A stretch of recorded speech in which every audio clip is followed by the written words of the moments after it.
Sveiki, ožiaragiai.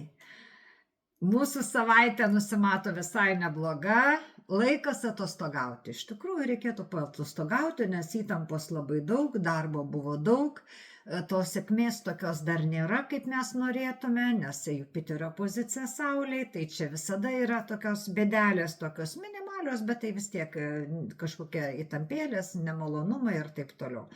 Taigi, brangieji, svarbiausia į viską žiūrėti labai filosofiškai šią savaitę, nesinervinti dėl to, ko negalite pakeisti ir nebijoti deklaruoti, kaip sakau, kosmosui savo planų, vilčių ir lūkesčių. Taigi, darbe viskas kaip visada, rutina, darbo yra, darbo daug, spėkite tik suktis nuo ryto iki vakaro.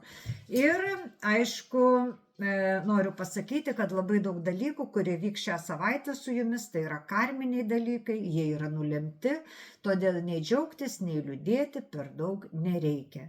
Taigi, mėly ožiaragiai, iki kitos savaitės, ate, būkim sveiki ir laimingi. Iki.